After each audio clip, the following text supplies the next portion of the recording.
So, welcome to the CX4CA podcast. We've got a great interview for you today with Nick Malone, the COO of Sitecore. We're going to be talking about his glittering rugby career and the expanse through international markets and sort of Central Asia, and get his opinion there, and understand more about his views of the digital transformation market globally, and what that's meant for his role as COO of Sitecore, and how he's taken that business into a much more sort of SaaS-based world. And so we've got a great conversation. So Nick, welcome, and thank you very much for being here. That's an absolute pleasure, George. Thanks for having me.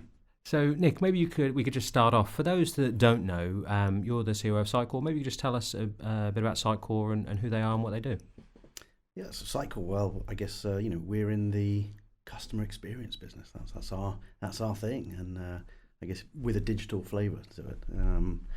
And as the company's been around for just over 20 years, founded in the Nordics by some passionate folks who saw an opportunity right then as the world sort of relatively recently given birth to the internet and so on, and websites became a thing, and they've grown very well over the next sort of couple of decades, and it's been a great journey and a pleasure to be joining them as 2.5 years ago from now. So after they just tipped into the 20-year mark. And I've been tipped off that apparently you could have been a superstar rugby player and back in your Loughborough days. Is this true, or have I been misled?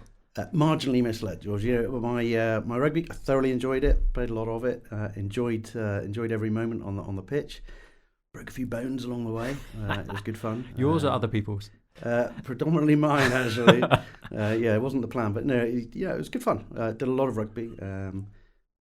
Schoolboy stuff. Played a little bit at Bath Colts, and then at Loughborough, which was, I guess, the highlight of my rugby career. Had the chance to step onto the hallowed turf at the end of the year at Twickenham, and unfortunately we lost, George. So that was the kind of the pinnacle moment, and it was snipped from us in the closing moments of the game, and a penalty went the wrong way, right in front of the posts.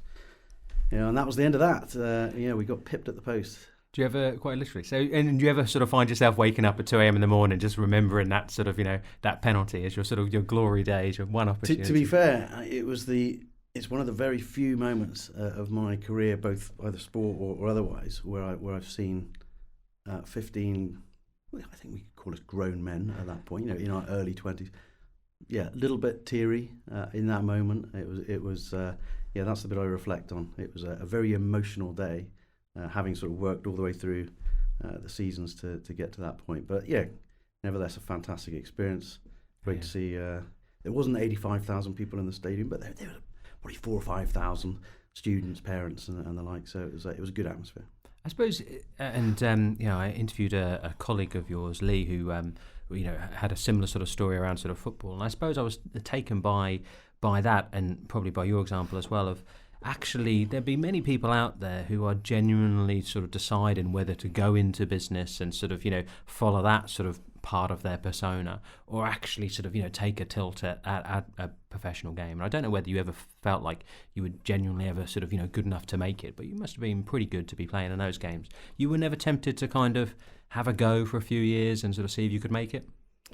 I think, benefit of hindsight, that would have been the route to go, to give it a whirl. We always have our regrets. That's probably one of mine, actually. Not that I would necessarily have been good enough to make it to the dizzy heights of making it a proper professional career, but it would have been fun trying. So I've got a couple of kids, and I definitely encourage them to pursue their interests more than just going straight into what inevitably is a long career of various jobs to do. I mean, to be able to run around a sports field with your mates, kick a ball around or whatever it is. I think you can definitely put a few years aside to enjoy that experience if you can. Yeah. But for good or ill, you went a different way. So tell me, what was that sort of? You're leaving Loughborough. You're looking for a career. What was your thinking at that time? Where did you go to? Well, it was actually my first inkling was to follow the flow and go up to London and get into the banking industry. It seemed to be the trend at the time. People seemed to be having a lot of fun and making a lot of money at the same time. That didn't turn out to be the case for me. I ended up taking a step into the software world. which, to be fair, I mean, although I studied engineering at university, manufacturing engineering, I hadn't really consciously focused on software as an avenue, but turns out that that was an interesting and I think fortuitous sector to get into, because it's it served us well over the last, well, all the way through my career from '97. Technology has been a changing environment, and a lot of opportunities presented themselves, and clearly, hopefully, that's going to continue to be the case for some time to go. But, Starting your career, I suppose, around about that time, around sort of late '90s, was really, I suppose, the time when it all started to kick off. I mean, in terms of the internet and sort of the change in nature of all of those industries. I mean, as you say, to enter that software world must have felt like a sort of small vertical, but now, software is every business and transformation is every business, I suppose. But, so you, I mean, just thinking about what that looks like, you joined on the sales side, on the engineering side, the operations side. What would talk, and I want to come to SAP in a second, because I know there's a big part of your career, but what was that sort of journey towards SAP look like? Yeah, well, the first company I worked for was a French publicly traded company called Lectra. And they've been serving the market predominantly in fashion and textiles industry. So they provide software for designing apparel or furniture and whatnot. They also provide all the equipment that is used in factories for then cutting up the fabric ready for manufacturing, the rest of the manufacturing process. And they were looking to get more into what they called the industrial textiles. So what does that mean? It means aerospace, automotive, and the likes. And just to sort of maybe give you the parallel there, what do you mean fabrics in aerospace? So, an aeroplane, a lot of the components of an aeroplane are made of carbon fiber. Carbon fiber essentially is a fabric that comes on a roll, pre-impregnated with a resin, which is treated the same way as you do any other garment. It's you draw a pattern, you cut it into a shape, you put it into a mold, goes into a high pressure, high temperature environment, comes out solid. Formula One cars, the entire Formula One car, except for the metal components, is predominantly made of carbon fiber, very lightweight, very strong. So they wanted someone who had the engineering background, who could go and have those discussions and break into those industries and bridge from the traditional fashion and apparel sector into these adjacent sectors. And it was a good fit. We did well. We grew the business in the UK quite strongly. I did 3 years for the company here, and I guess put my head above the parapet. Was looking to see where my next chapter would be. And I was working on a project with the gentleman that was running the business in the Americas. It was a project with Boeing. And over the course of that project, we got to know each other a bit. And then he said, why would you leave Lectra? You're a young man in my, I guess, early to mid-20s at the time. He said, why don't you come and live in the US? Come over here, it's great fun. So long story short, I signed up and moved across a few months later with my couple of bags. And had 3 wonderful years in the US, living down in Atlanta, Georgia. And how did you find that? I mean, because I think you grew up in Wells, right? Which is, for those who don't know, I would argue a very beautiful but quite sleepy cathedral town, right? And actually to go to Georgia, to go to the US must have been a change, right? It must have been a different. Talk to me about what that was like. Yeah, as you say, Wells is the second smallest city in the UK. So it's a lovely bubble to grow up in. But Atlanta was great. I mean, I have to say, you learn a lot when you're quite naive, I guess, in your early 20s. Going on my first international foray, a lot of fun. I remember literally, doing my calls to my customers from the office and plotting my journey. Because of course, I was looking after customers all over the country. And the first thing you realise is that it's a big place. I mean, in the UK, you can drive from one end to the other, at least within the day easily. In the US, it's not quite that simple. So I was plotting my journey about how I was going to go across to Arkansas and then off up to different places. And the chap that I was working to at the time said, "What are you doing?" I said, "I'm plotting my route." And he goes, "You're not going to drive. You just fly." So it was that degree of naivety coming out of in that stage of my career to enter into the US. And then literally I spent the following 3 years jetting around from east to west coast, north to south. It was a really good experience, both from a business side, but also living in the US in your 20s as a young, ambitious, enthusiastic chap. It was great fun. Yeah, I thoroughly enjoyed it. And did you see difference in the customers? Obviously, different ways of working. I mean, they say often that we're two countries divided by a sort of a common language, and and there's different ways of working and different mentality towards sort of business. Did you see much of a division between the sort of the British way of working and the American way of working? Definitely, as a Brit in the US 20 years ago, or whenever it was, a bit longer than that now, when I was there, it seemed to be quite easy to access to prospective customers, and it was just simply the fact that at that time an English accent was well received, and for whatever reason it allowed you to have enough time on the phone to secure your meeting and go and do your pitch. So it served me well, and I thoroughly enjoyed the experience there. I mean, people in the US, it's just a little bit more predictable. There's less politics, can I put? There's probably a more direct process that you can go through, and as long as you apply all the things that you've been taught and how to execute a sales process, I think it's pretty straightforward stuff. It's good, and of course it's a big place. Companies are bigger, so traditionally you're finding yourself doing bigger transactions. That's how that was at least my experience on working in the US versus here in the UK. But you didn't stay. You stayed 3 years, and then you're on to pastures new. What came next? I did, yeah. Well, actually, I was lured back to the UK to work for a US publicly traded company called PTC Parametric Technology Incorporated.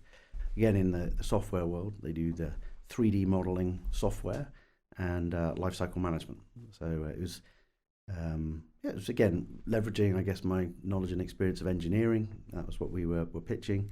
And on a product lifecycle management piece, this is sort of the discussion about enterprise software and how you drive it. So it was a return to the UK. Came back, settled in Leamington Spa for a few years, and went out selling some PTC software. Very different environment. I mean, culture is a business. This is where you learn what a sales culture is all about. Yeah. PTC was known as an organisation which didn't suffer fools. You had the first quarter you came on board, you were going to be going to boot camp, you were learning the product, you were drilled hard. Second quarter you were building your pipeline. Third quarter you were closing some of that pipeline, or you were probably under a deep spotlight, shall we say. So it was very much a very different culture than I'd experienced at Lectra. Definitely, learned a lot there, and appreciate the differences of companies from a sales perspective. And had three glorious years at PTC before stepping into the world of ERP with Infor. So I mean, talk to me about that and about SAP. I mean, ERP is a different space to those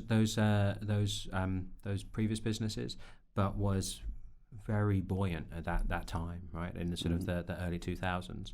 And I mean, help me understand what that looks like. And also, I'm all conscious that you also took other international forays into sort of other parts of the world and left the UK again. Maybe you can tell us a little bit about that. Yeah.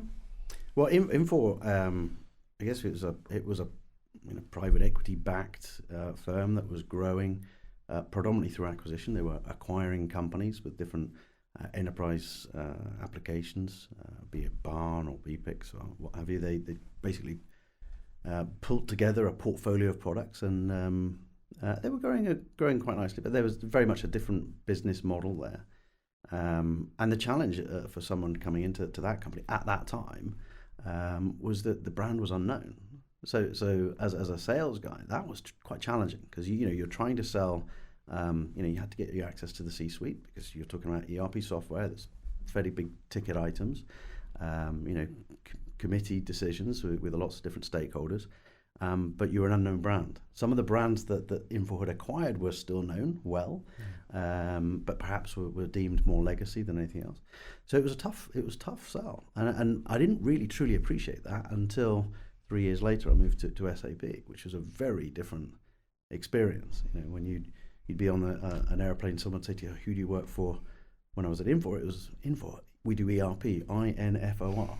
When it's SAP, the person next to you definitely heard of the company. It was whether they were a big fan or not so much of a fan that was the situation. Yeah. And I suppose that must help in a very real way, because I imagine the only people who really buy ERP are the C-suite because of the very nature of it actually sort of running the business.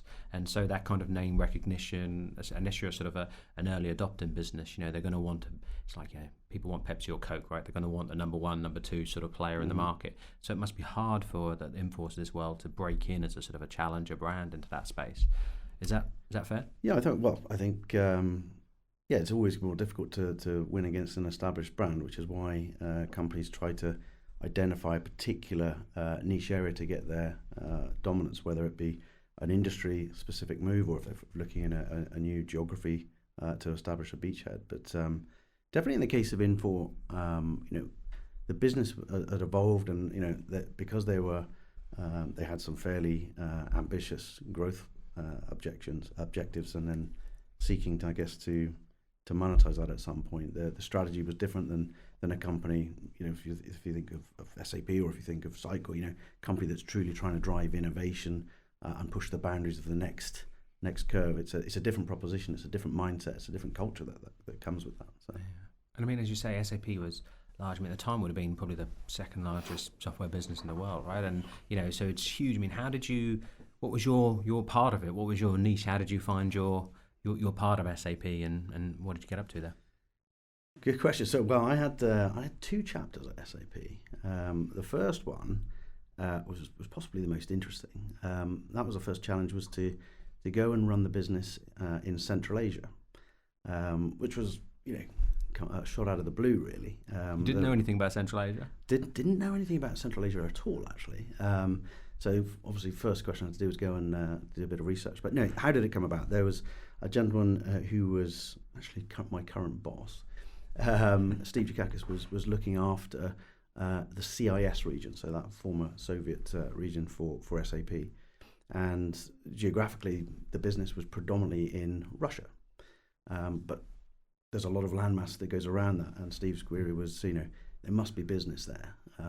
Who can we find that would be up for the challenge, shall we say, of going and taking it on? So, long story short, I ended up moving to Kazakhstan, to a place called Almaty, which was the former capital city of the country, with my wife Anna and our 2 kids, who were 6 months and 14 months old at the time.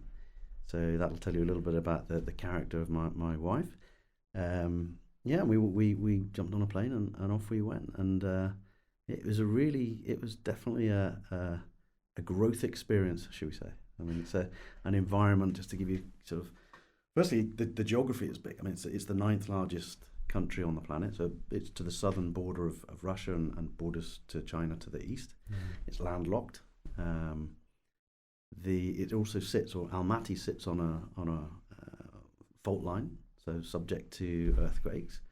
You're a little bit remote in terms of medical help. So again, quite a leap of faith with 2 toddlers in arms.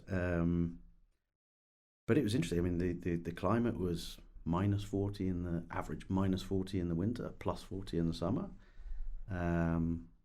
It was definitely a leap of faith, but fun. Just at a personal level, again, thinking about some of the listeners that maybe at a sort of thinking about a similar crossroads in their career, is that type of venture worth it? Again, especially with sort of youngsters and a young family. I mean, what was that like? I mean, how do you even bring up a conversation like that with your wife? Like, why don't we all just go and live somewhere we don't know? We don't know anyone. We don't have a support network. You say healthcare's a little bit remote. We don't speak the language. I mean, do you look back on that and think it was this kind of incredible foundational sort of time, or was it actually pretty tough? Well, it's always tougher for the spouse, for sure, in an environment like that. So of course I had the day job to go and try and drive the business, and we had a growth agenda. It was big ambitions in an unknown environment, which took a lot of navigating. It carried a fair bit of stress with it, but kudos to my wife, because that is where it all happens. I mean, you've got to find somewhere for the kids' nursery. You've got to find friends in the expat ecosystem, and you're familiar with the expat ecosystem in Dubai. Let me tell you, it's a different environment. I probably had the advantage that my wife had grown up as an expat in Hong Kong. Okay. So the mental image of what an expat life cycle is like was clear in her mind. we saw a different side of expat living in Kazakhstan. It was different experience, had probably more than its fair share of challenges, but enriching at the same time for all of us, I'd say. Yeah, and I mean, at a business level as well, I mean, very practical. I mean, you've obviously worked in different cultures like America, but in English. And I mean, how do you, forgive me, I mean, maybe you're going to tell me you're an exceptional linguist who picked it up very quickly, but how do you sell and how do you have meaningful business conversations and establish relationships in a culture and a language which is distinct and you haven't previously been a part of? So in Kazakhstan, the business language is Russian. Of course, the Kazakh nationals are speaking Kazakh. I mastered neither of them. But of course, SAP is a big global international company. As part of our interview process, obviously, we're interviewing people that are fluent in English. So, and that's important. Firstly, because of course, when you're bringing people into a company, any company, I mean, same mandate at Sitecore, right? We're bringing people into a company. We want them to be there for a journey, right?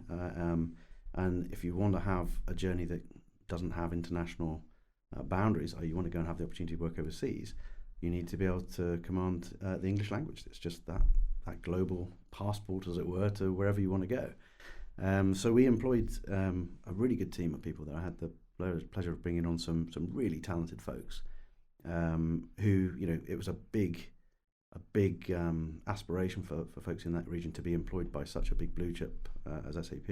Yeah. We of course would be investing in their development, but also we because of the nature of the beast, we had our pick of the crop, as it were. So if you look at some of the programs that were run there was one in particular called the Bolshak program. The Bolshak program was an initiative that was launched by the president, a chap called Nazarbayev, who'd been there for many years, and it means future. So the word Bolshak means future. So he would identify through a program of activity those folks or those kids that had the highest academic potential, put them on a track, and then part of their education was to go overseas during their degree. But in return for that, you had to return to Kazakhstan and do your time, as it were, and give back. And those guys were, well educated, highly motivated.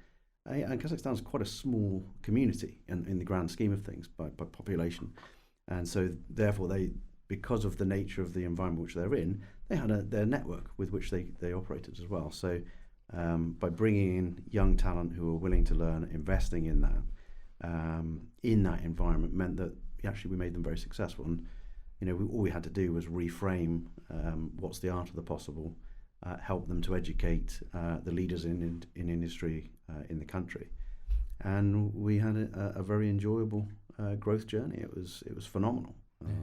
Yeah, very good. And I wonder, I mean, one of the things you said, we've worked in sort of setting up offices around the world, and one of the things I often find is the struggle is actually that kind of that company culture and how you sort of bring that around. And you touched on this earlier when you're talking about the different roles you had, and some were say not suffering fools, and others were different, but I mean, you've got SAP, as you're saying, which is a very established blue chip organization with a culture, but you also go into a really interesting and part of the world which again would have been in that kind of old USSR, I suppose, still an place finding itself, and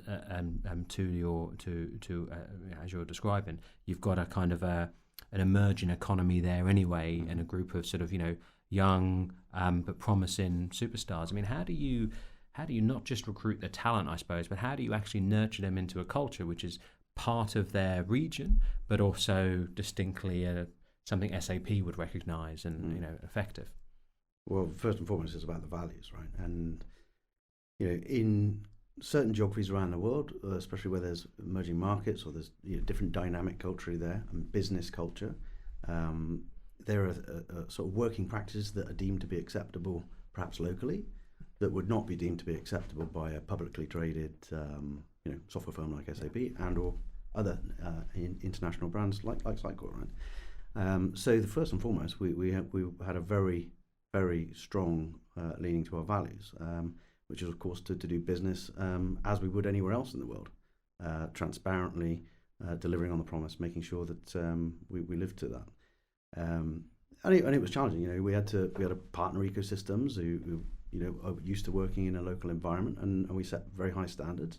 We had to make sure that we adhered to them, and sometimes that involves difficult conversations with folks. But ultimately, you have to stick the course, which we did, and lots of war stories from all of that. But we came out the other side strong, and it was very enriching, I think. And some of the folks that we had there have since moved within SAP to other parts of the world.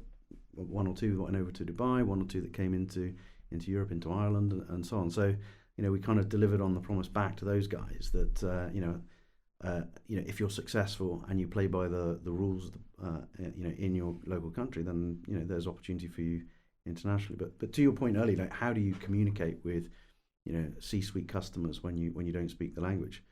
It's through the account executive. It's through they were translating those meetings. So you really do have to empower. What you learn is you have to empower the team to do the job. It's a little bit like I have this discussion with the sports teachers at school where my kids are.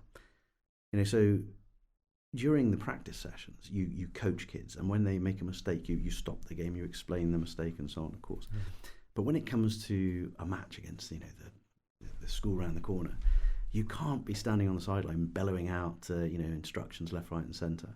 You have to let them sort of learn, but you have to empower them to crack on with it. It's a little bit like the same when I was in Kazakhstan. So we spent a lot of time preparing for meetings. We did our account planning. We did look at how are we going to structure this conversation?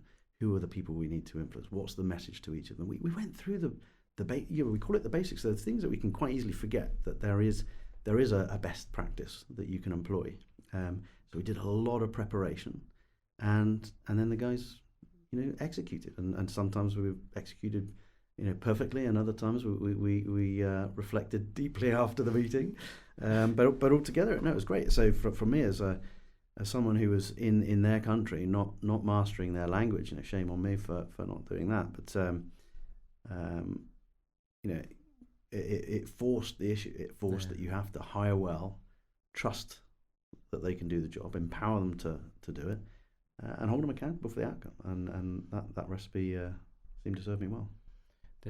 I think this is part of the joy of working in different cultures, different countries, different places, is that kind of that experimentation to understand what is it that people do that is nature and what is nurture. What is the stuff that we all as humans share, and what are those kind of ways of interacting and persuading and discourse which are actually very culturally sort of based. Do you start off with small talk and move to business, or start with business and move to small talk? Do you can you be direct in your face, maybe as you would be to maybe when you're in America, and be very blunt with people? Or do you need to be more subtler and sort of diplomatic with other types of cultures? And I think that, and I suppose all of the roles you're having are taking you to a place where obviously now you're in that global role, and you can begin to understand and see that nuance in all of the different sort of the markets, I suppose. But before we get to Sitecore, you said you had two different parts to SAP. There was a second stint. There was a second stint.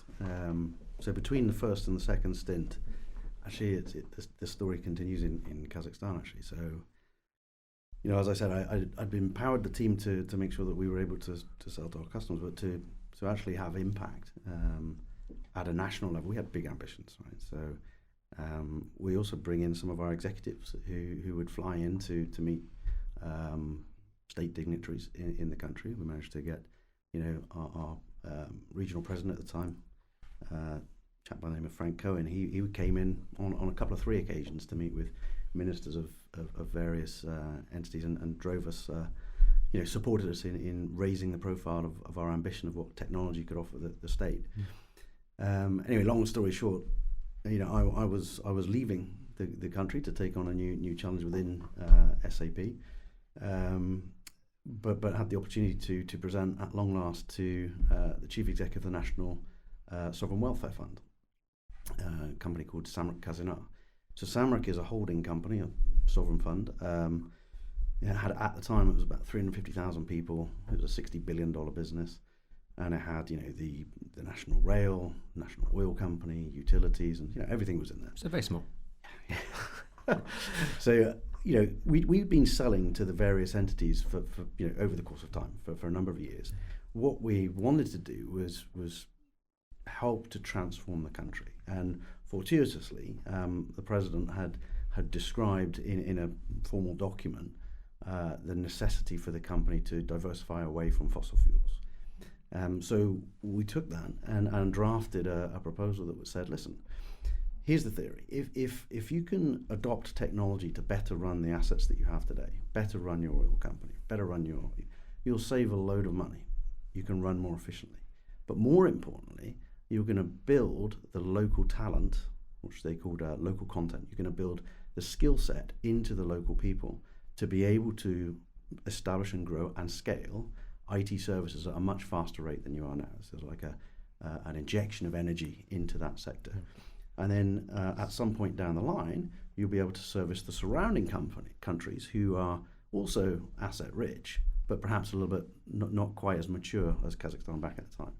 So that was the theory. And long story short, I ended up being asked to be the chief information officer, reporting to that CEO of the fund for a few years. So that was my interlude. And you were talking about how did I work in an international company like SAP in Kazakhstan with the language barriers. At that point, I was working for a national company. Yeah. I was one of a couple of people in the entire building that spoke English. So slightly different situation. At that point, I had a full-time synchronous translator because everything had to be translated, and of course in a lot of detail. So that was a 3 or 2.5 year foray to drive national transformation through a digital agenda there. And I suppose for those people who come from Britain like ourselves, to survive, to be in one of those emerging economies, the sovereign wealth funds, most famously, the PIF at the moment in Saudi, are kind of wildly interesting ways of investing in the kind of tangible and intangible infrastructure of that whole country. I suppose it goes beyond simply, not to be speak in a pejorative sense, but an ERP or a software system. I mean, you are literally trying to shape the future of a country, and a country of which you are a visitor, sort of an outsider, you're an other. I mean, that must have just been. You must have been very proud, right? I mean, it's quite to be asked to do that job, and you must feel a sort of a kinship to the country. Yeah, actually, and then like all these sovereign welfare funds, they have a board. It was chaired by the Prime Minister sitting at the time. Obviously, closely overlooked by the president of the country because all the assets are in there, and have a board of directors. So they have good, strong governance. And on that board there was Sir Dick Evans, who formerly running BAE, and he'd been there for many years. So there were some key figures who understood the value proposition of what I was trying to explain, and were able to share. Through their positions and through their relationships that they'd established, their trusted relationships, that this sounds like a good direction to move in.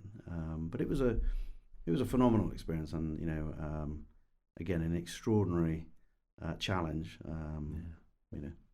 And testament to the fact that you made the jump, right? I mean, you don't get that offer of an opportunity if you're sitting in London, right? You get it by going on the adventure and proving yourself, I suppose. But then obviously when your time there's done, you go back to SAP.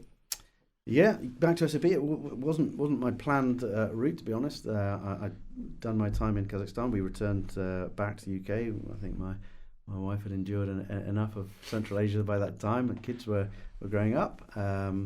So I came back to the UK, and I was just going to relax for a little bit, and then I got a phone call from Steve. I'd worked a little bit with a software startup in London, just advising on their go-to-market, more as a hobby than anything else. And then Steve called me and said, "Look, I've got an ambitious opportunity to do in Southern Europe, and Middle East, and Africa." So phone calls from Steve are recurring milestones on your timeline, right? Theme, yeah.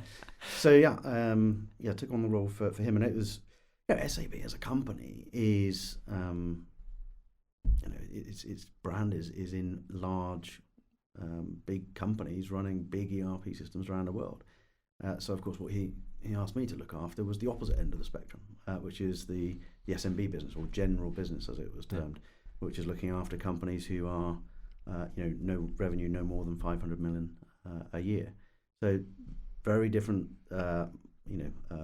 challenge, because of course it's not the DNA of the company, it's not the focus of the investment, but the growth aspirations were still clearly written down on my scorecard as ambitious. Yeah, and I suppose that speaks a little bit to the nature of change in nature of the ERP around that sort of stage. I mean, so if there was that, I think you've captured a really interesting wave in terms of when you enter the job market and the rise of the internet and stepping off into that sort of software world, and then you've entered ERP, which is very much in the first decade of the 20th century. My take would be that that's where so much of the investment was. It was on internal operations and manufacturing and finance, and how do we join these things up in large enterprise and moving down, say, to the SMB world. But at some point, you make a jump into Sitecore, which is different again. It's much more to do with customer and customer experience as you started, rather than how do we automate and operationalize the sort of internal machinations of a business. I mean, were you conscious of that choice when you were thinking about joining Sitecore, or what was the kind of the motivation for leaving SAP and coming to Sitecore? Well, a couple of things really. I mean, one, if you look at the way the world works today, it's just fundamentally different than it was, back in when I graduated. I mean, when was the last time you phoned a company and said, "Can I speak to your salesperson"? I don't even know. It just doesn't happen, does it? Even if you buy a car or if you're looking for a house, that's the last thing you do is it call to just check. You're checking what you've already learned. And what did you already learn? You learned all the stuff you consumed online. So the reality today is that for any company, be you a service company or a product company, your digital product is your product. If you don't get that right, the customer doesn't find you. You don't get to have, the opportunity to have a dialogue, because people are self-serving. Gartner did a nice piece actually on enabling the digital buying journey. And again, this has evolved over time, but I think at the moment it's something like 84% of the buying process is happening online. 84%. So if you think about the balance, right? If you are going to have some face time with the customer, it's somewhere in that last 16%. They're not just going to meet with you; they're going to meet at least 2 or 3 other vendors. So now that your sphere of influence is single-digit percentage points of the entire process. So that's nuts. I mean, if you're focusing all of your effort in the last mile, you're missing a trick, right? Yeah. And as I said earlier, what does Sitecore do? We provide customer experience in the digital world.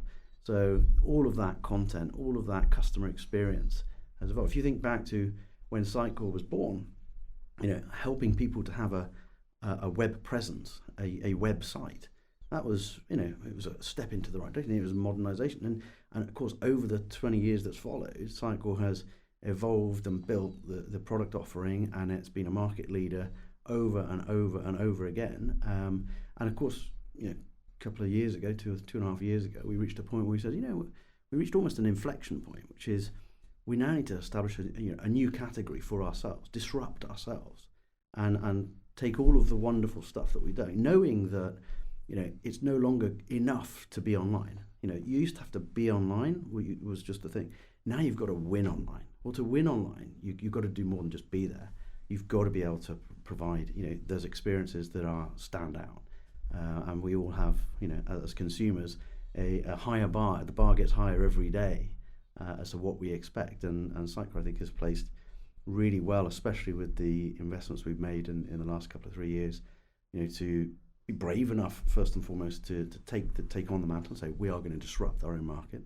We're going to invest heavily to acquire the technology to allow us to be this pure SaaS world. Why do we want to do that? Our customers want it. The world today expects things to happen fast. If you think just the old days of on-prem, it's slow stuff. I mean, the projects are big, they take a long time. Irrespective of whether you're an Info or an SAP, it's a long project. Then comes along the world of cloud. So cloud is not slow, it's fast. But a composable cloud solution is faster. And so, this is where Sitecore has, focused on how can we deliver on the promise, make a customer experience achievable for everybody, but in a cost-effective, timely fashion, in a way that it's the last upgrade you'll ever do. Once you go on this journey, you're on that journey, and kind of we will continue to drive the innovation, and our customers will be able to get the fruits of that, the benefits from that along the journey. But of course, the utopia actually involves our partners, which is a very conscious and big decision we took again a couple of 3 years ago. Our partner organisation has grown and morphed over a couple of decades, and it's always been very close to the heart of Sitecore, of our founders, and Bjarne talks a lot about, in fact, whenever he's still very much actively at our events, and it's amazing to see the number of people that he still knows and still know him, and it's been a long, trusted journey that we've been on with our ecosystem. But a couple of years ago, we made a big statement, which we said, well, we are going to go partner first. So now you go back to the picture I was drawing a moment ago. On-prem is slow, cloud is fast. A composable cloud solution is faster.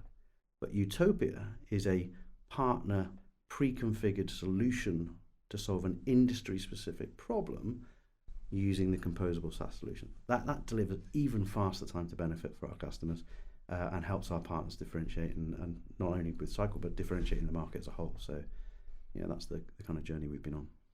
And for those who don't know, I mean, when you joined in 2021, I think, Mm-hmm.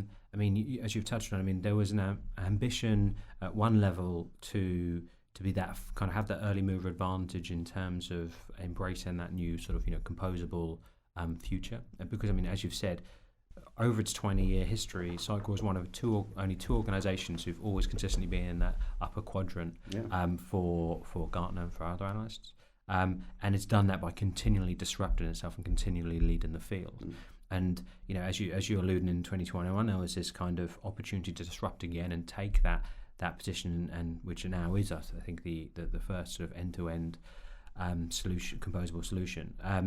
But then you've also had a big round of funding as well. So and I think so you've there's a sort of an opportunity to use that money to sort of go on that journey.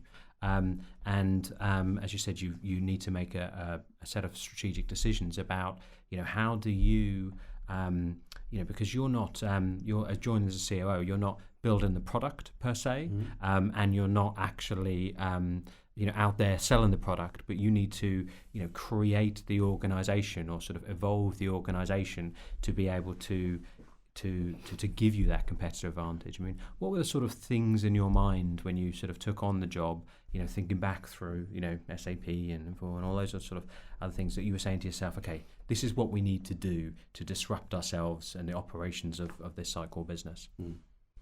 Well, I guess, first and foremost, we happen to make software, but if you go back to the raw material, we're a people business. That's what we do. We recruit talented engineers, we recruit talented product managers, sales organization, of course, but we also have all of the workings that you need to have in any business for it to function well.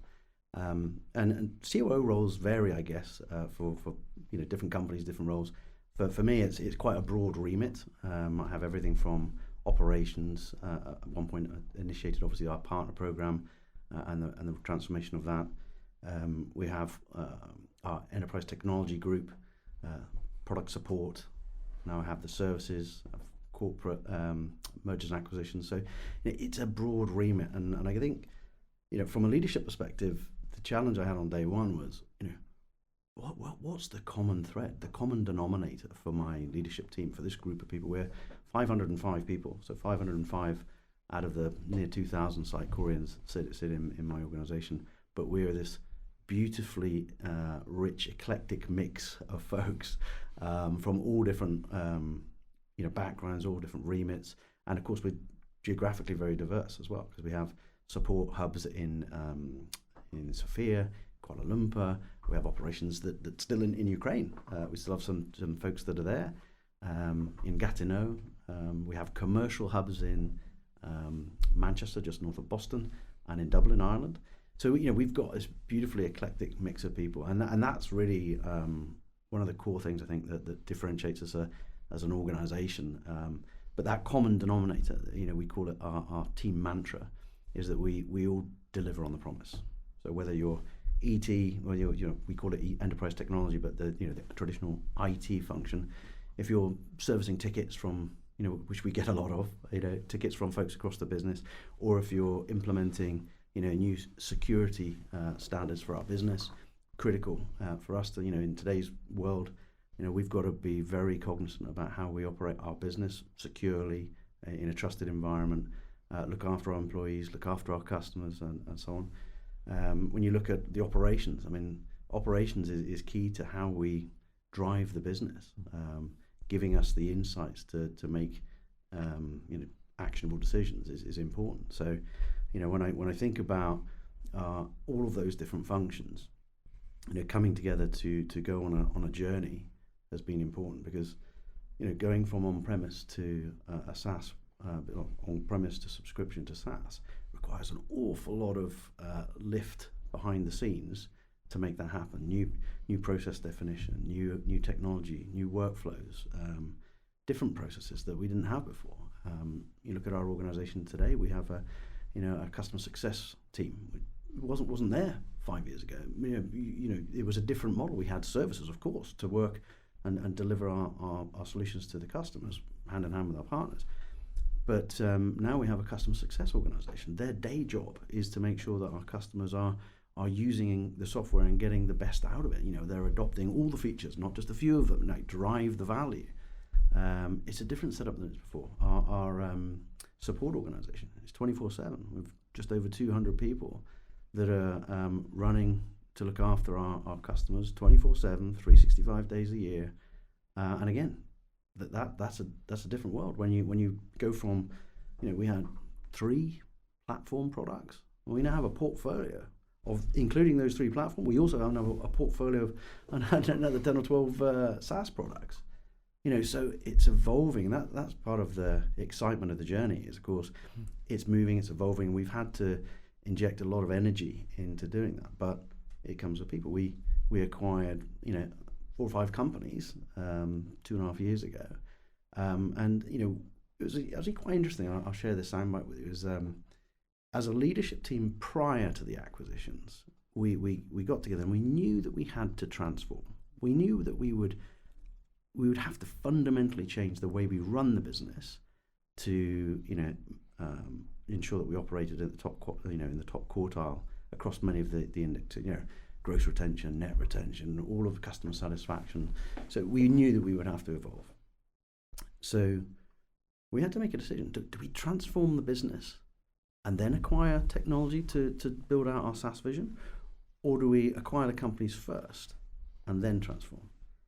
And it didn't take long to debate that, because the companies we aspired to we didn't know who the companies were at the time, but we knew we were going to go for best in class, right? So we knew that best in class technology comes from best in class people, and best in class people that are born in the cloud have a certain mindset. They know how to do it. It might not be at scale or global scale, but they know the DNA. They have the DNA. So again, it comes back to that people equation. So we decided we would go on the journey and make the acquisitions first, which we did in short thread. I think we acquired 4 companies in almost as many months. Brought all of that on. Again, an Irish company, a US. We had an eclectic mix there, and then we all sat down and said, right, guys, welcome to the club. Thanks very much. Great job you've done so far. Now we need to transform Sitecore together. And of course, these folks took up very strong leadership positions in our business, so that we have very much a voice at the table to ensure that we have a culture that reflects our DNA, both the DNA that we've established as Sitecore for 20 years, but also how you evolve that when you've added 4 or 5 acquisitions. We'd grown from 1,200 people to nearly 2,000 in 2.5 years ish. Some organically, some through acquisitions. So it was fun. but not for the faint-hearted. Yeah. And I mean, what's the advice you'd give now in retrospect? Because I'm taken by the fact that actually at certain points in your career, for example, like you moved to Kazakhstan, you've had to, sure, find talent, and as you're saying, the kind of you've acquired best in class, and that comes from the best in class talent, and some of those people have been a real accelerant to Sitecore, and that from the outside it feels like that merger and sort of acquisition play has worked. And you feel now as one team, but that couldn't have come for free, right? You would have had to work on bringing those different actors together, many of which would have been entrepreneurs, not used to having a boss, following maybe sort of, disparate visions, as you said, located in different parts of the world, potentially come from organizations with different company values. How do you so quickly and effectively bring those organizations together and make them feel like one team and actually, point them in the direction you need them pointed? Well, I think first and foremost, clarity of vision is important. You need to have that clarity of vision for everybody then to subscribe to it. And I think we actually had a bit of that vision as we were going into the acquisition phase. So when we were, a little bit like when you're interviewing for a job, the people always think it's the company interviewing the candidate. Well, it's equally important the other way. I always say to the guys that we bring on board, this is as much you deciding which company to work for as us selecting you. And it was the same for the acquisition. So we were charting out, here's how we're going to disrupt the industry, and we think you're part of it. And so that, at least the North Star was known from the outset. Now, of course, when you actually get into the mechanics of things, and that there is change that you have to drive to make these things happen. Of course, there are you start, stop, you go, but you have to keep reiterating. You do use all the principles. I mean, we actually established the transformation office. We appointed a very seasoned individual to run that transformation office. Chap that he was the COO from Box7, one of the companies we acquired, and he did a fantastically inclusive job of establishing our transformation program. We didn't sit as an executive leadership team in a dark room and figure out what it was and go and dictate how the company's going to run. We actually went. We knew it would take a little bit longer, but we figured it'd be worth it at the beginning. We'll take a bit of time. We'll run workshops. We'll run workshops with no more than a dozen people in them, because we want everybody to have a voice. We want to hear everybody's point of view. We ran a lot of workshops over 2 or 3 months intensively, and then from there we started working our working groups and put together a plan. But it was a collective effort with guardrails in terms of we had a time frame and we couldn't get too carried away. But we had a collective effort to get to a plan. Everybody signed up for it. Each element of the plan had an executive leader sponsor. We had working groups that were put together. People were permitted to, we made room in their sort of run the business time to make room for change. Yep. And off we went. And I mean, listen, when you're trying to do transformation at the speed we were trying to do it, it's not Monday to Friday 9 to 5. Yeah. I mean, that's not the environment we're in, right? We wanted to disrupt the market. We didn't want to do it over another decade. We wanted to do it over the shortest time possible. And to be fair, if you look at where we are, all of that conversation was 2.5 years ago, and XM Cloud, which was sort of the cherry on the cake, as it were, came out. What was it, October, a bit earlier, mid to latter part of last year. Yeah. And where are we today? We've got we'll be approaching 100 new customers on that product soon.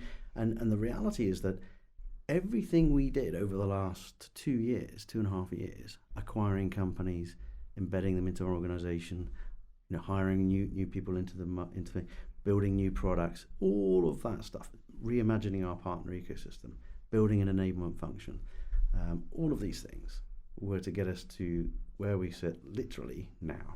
Yeah. It was all to get here. Now, it just so happens that on that journey, we managed to maintain a growth in our business. I mean, if you look at our business, we've spent a decade of double-digit compound annual growth. We haven't missed a step.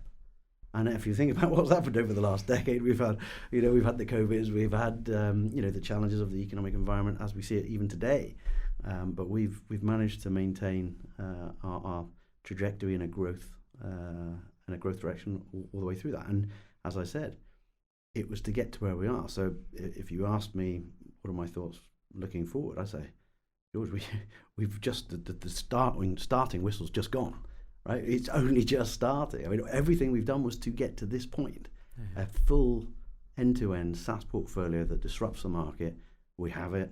We've got our first nearly 100 customers as XM Cloud and all the other governance that's in there. We know that when our customers are not only using one of our products, but as they use 2, 3, 4, it's not, it's driving all the right behavior. We see more share of wallet. We're seeing higher gross and net retention numbers. So as customers are expanding their relationship with Sitecore, they're expanding their investments with Sitecore, their loyalty to Sitecore, and of course we're replicating that. We're investing to make sure that we've got the right customer success. We're investing to make sure we're enabling our partners correctly. So we have to deliver on the promise to maintain that. But I think, I've never been more excited about where we are as a company now. And there's been blood, sweat, and tears to get here, but we're here, and I think it's an exciting journey.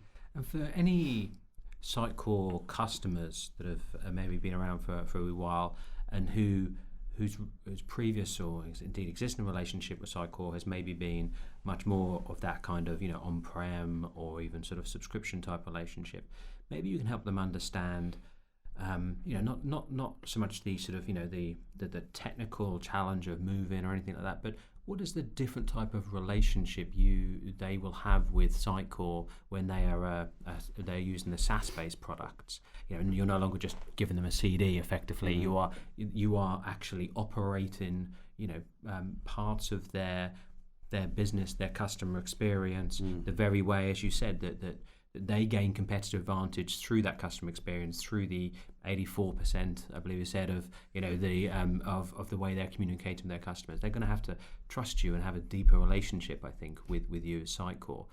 Maybe that you can help understand the benefits of SaaS beyond merely the product, but actually in terms of the relationship with Sitecore. Yeah, great question. I mean, I guess there's a number of elements. Firstly, on the technology side, the pace of innovation is high, right? So, the product, it's not in the on-prem world. You release a new product once every 6 or 12 months. Maybe small increments in between. In the SaaS world, it's almost like an always-on activity. So as engineering is evolving new technology, new features, new capabilities, it becomes available. So it's that pace of innovation. Once you step into you're stepping into a vehicle which is just moving fast, right? So you're in that vehicle, it's going fast, and it's iterating. It's almost like a living, breathing organism. So that's one key element to it.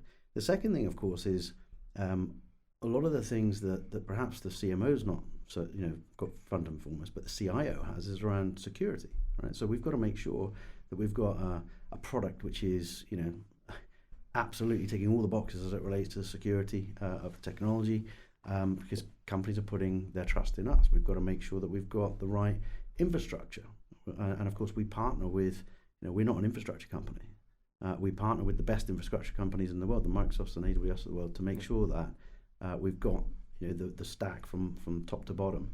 And because we're in the SaaS world, of course, customers don't have to worry about all of the nuances of that entire stack from top to bottom. We're doing that as a turnkey solution, which is why we've had to invest and make sure that we've got state-of-the-art technology in our products with, security front and center every step of the way, making sure that we're, educating our partners on how we orchestrate these things and so on and so forth. So I think there's a lot of elements in the mix, but ultimately we see that journey we're on with customers being one of building trust, if I can put it as bluntly that. As long as we continue to deliver on the promise, and as long as we deliver quick time to value, and customers are winning through delivering outstanding customer experience to their consumers, I guess we'll be on the right direction. And I think that's one of the central insights I think Sitecore has, which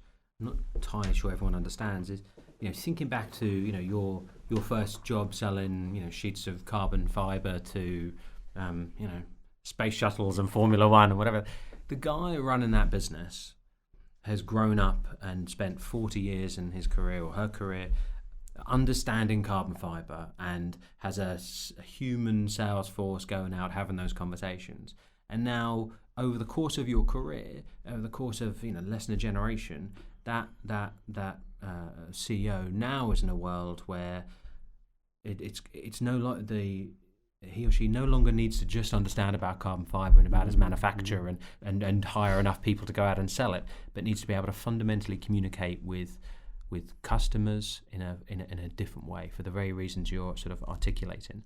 And it's at that stage, especially in the SaaS-based world, where it's not just about a product. It's about who do you trust to actually help you orchestrate that.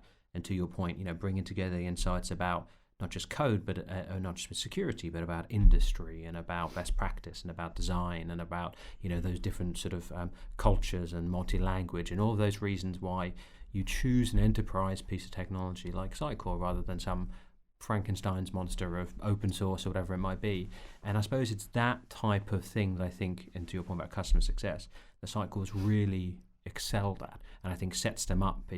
It's not just the software; it's anything. It's a lot more beyond that in terms of the relationship for these CEOs and how they can run their business. Yeah. And I suppose the last thing that really struck me, was listening to Steve, your perennial cold caller, a talk on stage a couple of months ago talking about ChatGPT. I mean, you talk about XM Cloud being launched in October, November last year, of which ChatGPT we would have been, what's that? But now it's topic du jour, and every CEO out, including those making carbon fiber, need to be able to think about it. And I suppose the benefit of Sitecore is that in that fast-paced world, they don't need to do all of that thinking alone. You guys are thinking, you guys are already announcing how you're integrating into the product. And if they're on that path with Sitecore, then they get the benefits of all of that thought and all of that sort of innovation in the product suite by bent of being in that relationship with you. Absolutely. Let's just clarify. There are, as I was saying earlier, what's the raw material? The raw material is people, right? We've got 2,000 of those people in Sitecore. We've got another 22,000 of those people in our ecosystem. Yeah. And if we think about as I said earlier, creating shortest time to value comes from where partners understand a business problem that an individual role has in an industry, and they compose a solution to that delivers fast time to value, and they're going to look after that, maintain it, and iterate on it, and enrich it over time. I mean, we can't talk about how technology is evolving and not touch on what AI is going to do. I mean, at its most fundamental, as we look at how AI will complement what we do internally. When we run our internal processes and systems, we have a very accomplished CIO who is absolutely charging the course for us. I mean, not only does she bring an extraordinary amount of expertise as it relates to the sort of traditional IT or enterprise technology, as we call it, function, and has brought a huge amount of change and driven a huge amount of projects with her team. I have to tip my hat, and it's absolutely dumbfounding how much stuff they get done on a day-to-day basis. And of course, they're the unsung heroes, or part of the COO group. We're all kind of unsung heroes in our function, because we're not the guys out there getting the glory and signing the deals, but we are the ones that keep the lights on, in inverted commas, as well as pioneer the new innovations, as well as driving the efficiency in the business. So, I can't not comment on that team, because they've done such a great job. But our ecosystem is going to help us figure out how we're going to solve for the art of the possible with AI. I mean, if we were naive enough thinking we were going to be able to run fast enough on our own in this, try to charter the direction with AI, I think that would be short-sighted. So we're taking an approach that says, we've got our own innovation team that are driving and challenging where is the art of the possible. We've actually we've deployed a couple of use case scenarios internally. So in our customer service function, we have a use case up and running, and one in our IT team, and we're running a hackathon in October.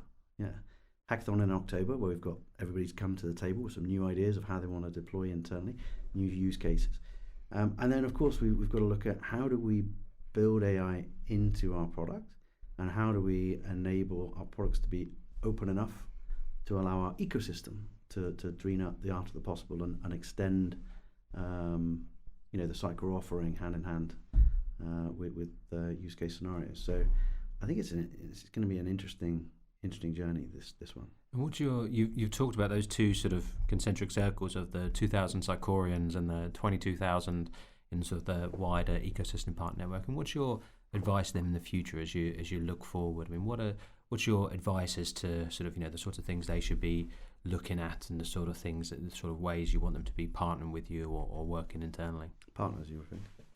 For partners or for internal people? Well, let's talk about the internal folks first. Again, we run a internal survey periodically. It's called Voice of the Passionate People, and it's a really good, apt term actually. And of course, you get feedback.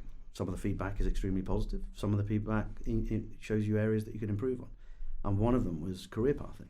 Right? So it's not really surprising. A company that's gone from 1,200 people to a couple of thousand people in a very short period of time, people want to understand where is the opportunity to grow within Sitecore. And as I shared the experience that I had with some of my team in previous companies, it's a super important thing that we can create opportunity for people. We are leaning very much towards build it versus buy it, meaning we want to bring talent into our business and we want to keep them there. But to keep people there, you don't want to do it on handcuff treatment. You want people to be motivated and inspired and enriched and have that opportunity to grow. And I think as a company that's reached the scale that we have, I think we have a great, even more viable opportunity to create that. But it takes effort. So again, we now have the task. It's a work in progress to chart out what are the career paths. Customer service managers, the application support engineers, the product managers. There's a lot of roles and functions in the business which have a lot of crossover in the sort of raw skills, and therefore they're transferable. And of course, whenever you take on a new job, there's a moment where you realise, oh my God, I don't know everything. And of course, that's a good thing. As long as you quickly chart the way, how am I going to add my knowledge along the journey? You were saying earlier, as you get to further and further up the organisation, you cannot be the master of all. So it's about empowering people to get the job done. Trust, empower, and hold accountable for the different elements. So I hope that over the course of time, from an internal perspective, the opportunity for our employees grows and enriches, and we will proactively be trying to encourage that, which is why we're investing in enablement across the business. And then, of course, for our partners, it's also a slightly different equation. We know that we've got a new portfolio of products, and there are many different ways to approach, composing a solution. And we think that we as Sitecore should have a point of view on that, right? So, we not only, of course, do we look to our partners to bring a point of view and innovation to us, we also need to be able to sit down and have that sort of here's the foundational thoughts that we have. Here's the sort of the Sitecore best practice. Here's how we think would be a good starting point. Yeah. I choose those words carefully because 22,000 people in the ecosystem. There's a lot of intellectual capacity in there, right? So we don't by any means suggest that we know the best way all the time. But we would like to have a point of view for which everyone can adopt and build upon, or adopt, at least be aware of and iterate upon. But either way, it will collectively, as that group of 22 plus 2,000 people in our joint ecosystem, we'll evolve on that journey. Yeah, certainly we felt that difference. Since Steve and yourself and others have come on board, we've really felt that difference in terms of what it means to partner. Just a final question. Last question I always ask, just, I don't know why, but for no apparent reason, I'm fascinated by a question that was once asked to Richard Feynman, who's a famous physicist, about, if he were to only be able to pass on one piece of information to a future generation, only one thing, what would he say? And I think that's a kind of interesting question as we have, talked through your career, going back through it all the stuff you've learned, all the stuff you've committed to. And I suppose if you just had one piece of advice for general people, or I know you've got a son or daughter you're very proud of, right? Future hockey stars. If you were to give them just one piece of advice from your career, the one thing that you wish you'd known when you were sort of starting out, other than have a go at rugby, what would that one piece of advice be? Gosh, that is a tricky one. If I frame it towards my kids, it's always like you follow your passion. To the point we said earlier, do you want to go on a career journey from the get-go? I think when you're young, you've got the energy, and you graduate from university, you've done the first career. You've got your GCSEs, your A levels, your degree, whatever. Yeah, I think you can take a year or so, go and explore the world, or kick a ball, or whatever it is that you want to pursue as your first foray into the next chapter, because you've got the rest of the time to look at your career. In terms of general advice, I think learning for life is probably the one I'd lean into. And that doesn't mean necessarily academically going to constantly, but being open to learning. So being open to learn from peers, from partners, from others. I ran a young talent development program at a previous company, and I used to say to the guys, and these folks were in their early 20s, early to mid 20s to early to mid 30s, and they were always wanting to have a mentor and experience. In fact, this is what we've launched a mentoring program at Sitecore. But so the principle is the same, which is it's not a one-way street. I might have 25, 27 years experience in the software industry doing blah blah blah blah blah, but you have a very different perspective than me, because you were born in a different era, different generation. There's stuff that you take for granted, which it puts it a different lens on a thing, and that's a really healthy thing to have. So I think to have that mutual respect across generations, across functions, across organizational levels in a business, I think is absolutely the core. I think that's the bit that allows for learning for life through peers and so on. That's a great way to finish, because I think that just like Sitecore survived by continually disrupting itself, I think you're saying the same thing about a modern career. You need to continue to onboard information and learning, and continue to disrupt yourself and what that means, right? And I think that's a great way to finish. So look, thank you very much. I really appreciate the time you've taken, and it's been fascinating. I think there's a lot of really great insights here for everyone. So thanks for taking the time. Appreciate it. Thanks very much.